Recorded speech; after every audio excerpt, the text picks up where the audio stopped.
salaamaaleykum ginnaaw biñ gisee xuraan yi di weddi ay aaya ci alxuraan maanaam di compat dal commencé weddi aaya ginnaaw bi ñu wax di hadis fii benn waxtaan la boo xam ne nii réaction la bu ci Cheikh Baye Niass ak Thierno Mouride Sadikh doon am muy duo waxtaan bu am solo boo xam ne danañ ci comprendre ne ndekete même ci histoire l'islam bari na ay nit ñoo xam ne nii gëmuñu woon wala seen ay gëm dëgërul woon wala boog sax dañoo ñëwoon rek ngir jéem a am ay yàq-yàq yu ñu def ci biir moo xam ñoo xam ñu doon sos ay hadis la moo xam ñu doon jéem a def la tout ngir sàkkal pexe yonente bi la woon ñu diglu vidéo bi ngir am ak leeral ci mbir moomu. léegi comment ça s'appelle Thierno li nga wax ne am na solo trop maanaam xam nga problème bi nag dafa jafe gën naa jafe les dem ne gën naa sori leeg Moustapha Kemal Atatürk gën naa sori ñoom Netanyahu gën naa sori ñoom Ben Salman am na yoo xam ne doo ko mën a wax wërsëgu jàngkat la mais am na yoo xam ne di nga ko mën a junj rek c'est-à-dire gis nga yonent bi sallallahu alayhi wa sallam ñetti catégorie nit ñi mu doon dund ak ñooñu te chaque jour ma di ko nettali di ko insinuer di ko junj di ko joxoñ di ko junj di ko joxoñ tant que musulman yi jëluñu curseur bi teg ko foofu duñu mën a lijjanti problème yu baree bari Ceddo yéemul la ci ne yonent bi mu ngi doon dund ak ñetti catégorie de personnes le lendemain bi mu génnee àdduna mel ni troisième catégorie bi dafa disparaître ci kaw suuf existeetul kenn waxatul seen wax les gens sont devenus deux groupes soit tu es musulman tu es sahabi radiallahu anhu soit tu es non musulman tu es mushrik wala yéefet la mooy troisième naafeq catégorie mooy naafeq yi dañoo disparaître au lendemain du décès du prophète kenn waxatul seen wax normalement ci lañ waroon gën a actif parce que bi fi yonent bi nekk ñoom ragaloon nañu ko non mais ndax waxuma la yàlla ci defaloon na ko mu am identité yëpp même non su mais fekkee il a gardé son secret wala des fois mu sànni benn indice rek mais xaaral il ma les wax la connaissait tous et il les maîtrisait. xaaral ma wax la lu gën a doy waar loolu Mhm. non seulement ci lañ waroon na gën a focaliser wu mais yàlla sax ci alxuraan ci ñoom la gën a focaliser wu plus que yéefar yi wala suratul kaafiruun ñaata aaya la qul yaa ayyuhal kaafiruun laa a'budu maa ta'buduun gis nga ni mu gàttee tudd waaw comparé ko ak suratul munaafiquun nga xool ñaata verset la yàlla ak déjà yàlla kay yàlla ak yàlla saar bi yàlla jagleel yéefar yi rek moo gën a tuuti fuuf te saar bi mu jagleel naafeq yi pour wan la importance bi mu focaliser ci naafeq ak muzabzabiina bayna zaalika yi benn beneen bi mooy suratu tawba bi nga xam ne moo mujj a wàcc avant izaa jaa nasrullaah suratu tawba 129 versets presque 90 versets yëpp ci naafeq yi lay wax 90% 90% ci suratu tawba yëpp ci naafeq yi lay wax lu waral loolu xoolal ci biir suratu tawba boobu pour dëggal li nga doon wax sànq ci biir suratu tawba ngay fekkee ay nit ñoo xam ni pour ñu infiltrer diine l'islam def inquisition boobu nga doon wax dañoo tabax ab juma tabaxuñ église tabaxuñ synagogue tabaxuñ assemblée tabaxuñ bajaaxle juma lañu tabax juma jooju ñu tabax yàlla ne wallazina taxazu masjidan diraaran wa kufran wa tafriqan bayna al muminina wa irsaadan liman xaaraba allaha wa rasulahu maanaam tabax juma pour xeex yàlla ak yonentam ak diine yàlla ji te juma lañ tabax c'est comme tey jii nit ku ñëw tabax site tuddee ko Coran Seul je donne juste un exemple comme ça toute allusion à un site ayant existé n'est que pure coïncidence wala sunna Seul te fekk jubluwaay bi mooy xeex diine xeex Coran xeex sunna wallazina taxazu masjidan diraaran wa kufran wa tafriqan bayna al muminina gis nga wa tafriqan bayna al muminin li nga doon wax noonu man sànq bu ma lay déglu dama doon wax ceddo bi dafa mel ni ay alquran lay wax ci olof nii rek tellement que li nga wax c'était vrai wa tafriqan bayna al muminin pour xàjjale jullit ñi wa irsaadan liman xaaraba allaha wa rasulahu ak di yiir di accueillir ñi nga xamante ne c'est des ennemis d'Allah et des ennemis de son prophète et les ennemis de la religion wala yaxlifuna nag in aradna illa al husna te boo leen laajee dañ naan la ñun jàmm rek lañ ci bëgg ñun dañoo bëgg nekk ay muslim seul ñun yàlla rek lañ wax ne la ñuy topp yéen ngeen di topp ay Bukhari Muslim ak ay Tirmizi Abu Dawud ñun ñu ne yàlla rek ngeen la ñuy topp ngeen di ñu ayibal wala yaxlifuna in aradna illa al husna xoolal wala yaxlifuna in aradna illa al husna bi jël ko nga méngale ko ak bële nekk ci suratul munafiqun iza jaaka al munafiquna qalu nashhadu innaka la rasulullah wallahu ya'lamu innaka la rasuluhu wallahu yashhadu innal munafiqina lakazibun ba ci beneen aaya bi mu naan la ittaxazu aymaanahum junnatan fasaddu an sabilillah innahum sa'a ma kaanu ya'maluun. Donc gis nga complexité mbir mi fi mu toll lii je te parle au temps du prophète sallallahu alayhi wa sallam des gens qui faisaient ça pour mën a pénétrer religion bi de l'intérieur pour mën a yàq ci biir. Le prophète sallallahu alayhi wa sallam durant ces derniers jours il a subi des tentatives d'assassinat te ñi doon def loolu dañ doon mbubboo ne ay jullit lañu ci suratu tawba yàlla junj na ko wa hammu bimaa lam yanaalu. Groupe de personnes yooyu nga xam ne ñenn ñi xam nañ leen ñii jëm nañu empoisonné yonent bi ñii jëm nañ ko assassiner physiquement à travers des méthodes beaucoup plus. Cheikh Baye Mhm. bi ngay wax ci jullit ñi seen xàjjalikoo googu kuréel yu bari yi nga xam ne ngir ñu mën a jaxasoo ak ñeneen te boo waxee ñu ne jàmm lañ ci jublu. Mhm. sa xel xanaa daj na les colloques ak les dialogues interreligieux Of course. ak fondation yeeg association yeeg think tank yi nga xam ne woote yëpp c'est autour de l'œcuménisme mooy Mais njarante bi est-ce que xam nga ne ONG yi gën a rëy yi di tuddee seen bopp ay ONG yu def ngir l'islam ñi ci gën a rëy seen siège Londres la nekk. amul sikk kay et kii di Londres di MI6 kii di MI6 di le plus grand service de renseignement dans l'histoire bu nga xam ne daanaka CIA sax doomam la. xoola bu ixwaanul muslimin ma nga Londres mooy Islam Relief mi ngi jaabante diggante Londres ak Turquie waaye boo xoolee jàkka yooyu ngay wax ne moom la ñu tabax ñooñu xam nga jàkka yooyu dellu si na fi mu ne nii. bien sûr. benn bi mi ngi fii ma nekk njagañaaw gi benn bi mi ngi fi maanaam li ñuy wax les maisons d'Abraham sont de retour sur terre nan lañ koy defee mooy dañuy tabax jàkka ak église ak synagogue bi ci des Mohammed Ben Salman a ngi koy waajal yónnee naa démb kii bi Jabel mi ngi koy waajal fii ci Makka maison d'Abraham lay nekk lépp dafay ne. non mais xam nga problème bi sax gën naa complexe affaire maison d'Abraham yi parce que ñi ma doon junj sànq mooy ñooñu noonu. C'était une coalition de trois groupes de personnes. benn bi mooy yahudi ak nasaraan yi. Troisième groupe bi mooy yéeféeri Màkka yi nga xamante ne nii ñoom ñoo tuuboon ci dernier moment bi. les mal convertis. Voilà les mal convertis nga xam ne ka jiite woon naafeq yi ci Médina. léeg-léeg ñu bëri dañ koy tuumaal Abdullah ibn Ubay ibn Salul c'est juste que Abdullah ibn Ubay ibn Salul dafa amul bàjjen wala dafa amul nijaay ci dëkk bi moo tax. mais y en a pire que Abdullah ibn Ubay ibn Salul et c'était Abu Amrin al-Fasiq nga xam ne yonent bi moo ko tuddee Abu Amrin al-Fasiq ñoom ñu ko doon tuddee Abu Amrin al-Rahib. Il était le chef spirituel et il y avait un quelqu'un qui était le chef politique et qui garantissait les financements et autres jarul may tudd turam. donc ñii bi ñu coalisé woo ak yahudi yooyu nekkoon ci biir Médine seen premier objectif mooy nañu empoisonner prophète bi suñ ko mënee. léegi nag comme tabax nañu juma les musulmans auront une bonne aperçu une bonne vision ci seen juma jooju noonu léegi ñoom danañ mën a istiqtaab julli ñooñu maanaam accueillir leen ci biir juma ji fexe ba dulier les choses et après diggante boobu bu ñu raayee prophète bi rek dinañ mën a def benn genre scission te taxawal seen mbiru bopp après détourner complètement la marche de l'islam. bi ñu jéemee empoisonnement bi première fois jàllul ils ont essayé par la méthode beaucoup plus forte mooy jéem ko ray avec benn invitation boo xamante ne dafay ñëw ñu am ay kii nu ñu koy waxatee sax am na terme juridique bu ñuy utiliser la ilaha illallah assassinat par xawma lan maanaam daal am ku guet-apens par guet-apens voilà am ku làqatu am benn kii bu mu téye bu yonent bi dugg see mu dóor ko ci boppam mu dee.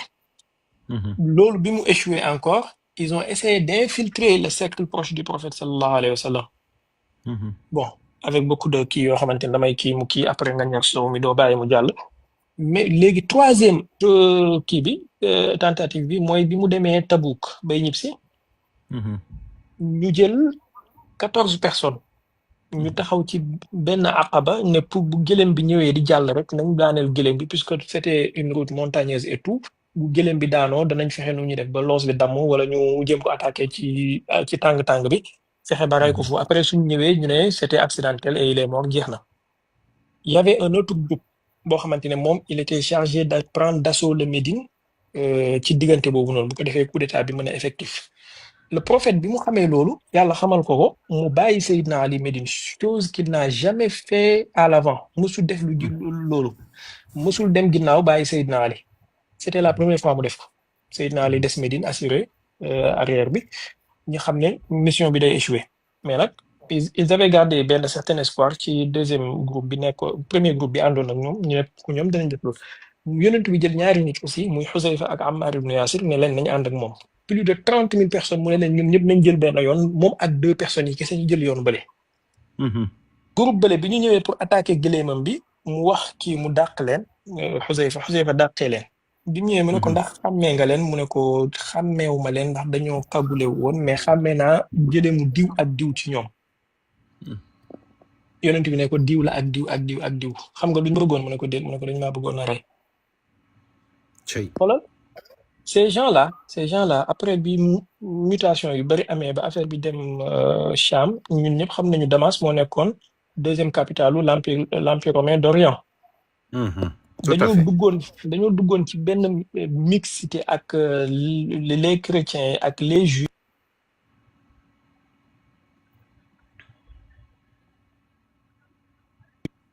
maa ngi jégalu am na ay dañu duggoon ci benn mixité entre les romains les chrétiens les juifs et tout. am na benn mixité bu doy waar ci ñooñu noonu. xaaral tuuti Cheikh Baye. maanaam bi gars yi di dem Cham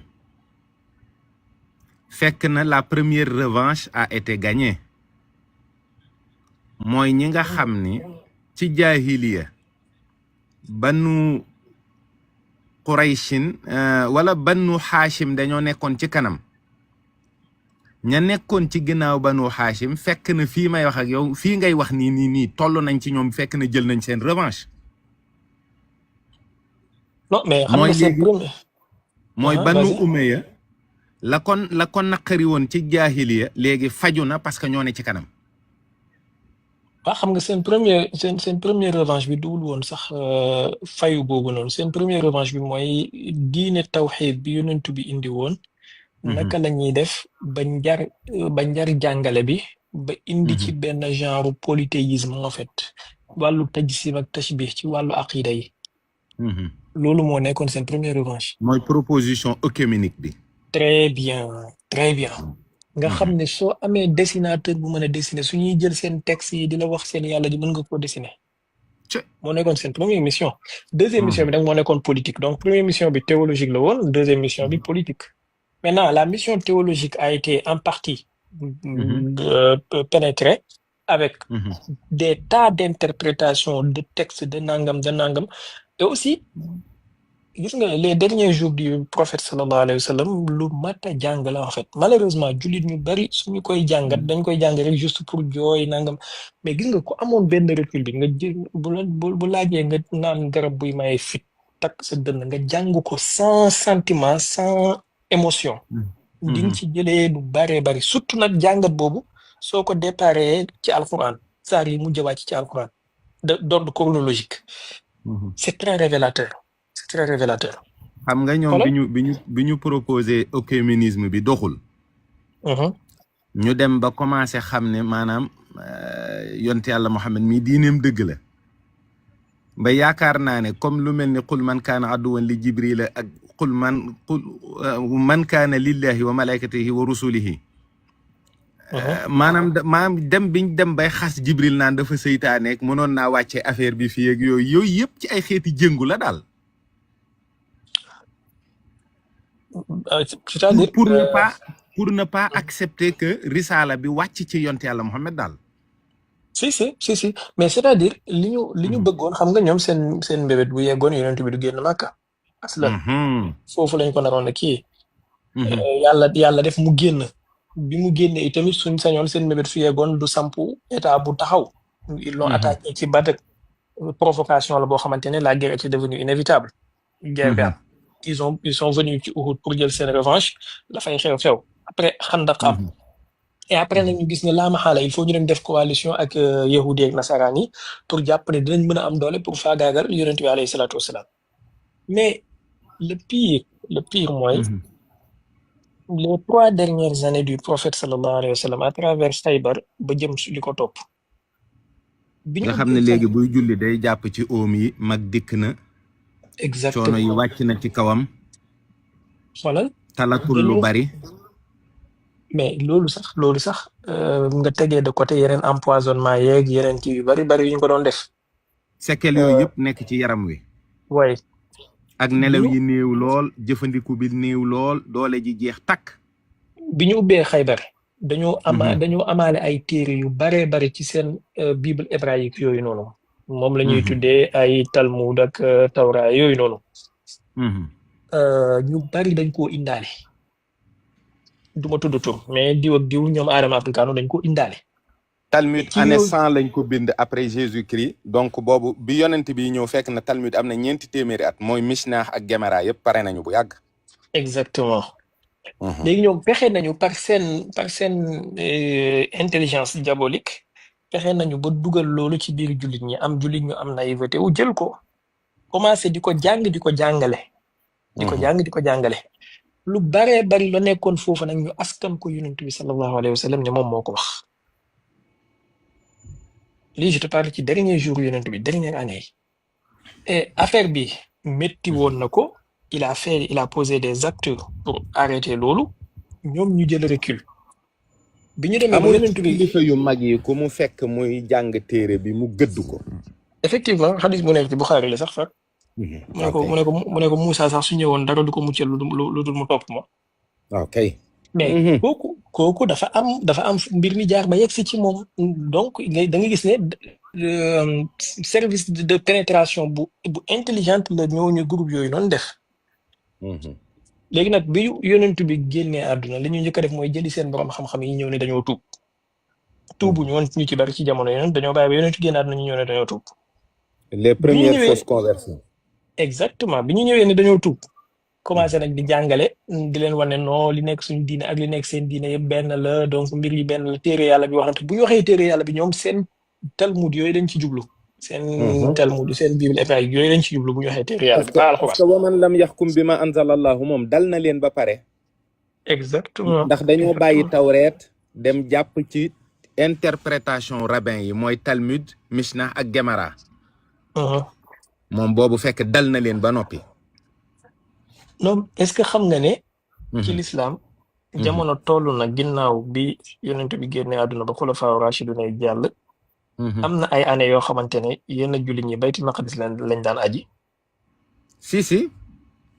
nañ bàyyi ginnaaw ci biiru dunqam xam nga wax naa la fii benn bis ne la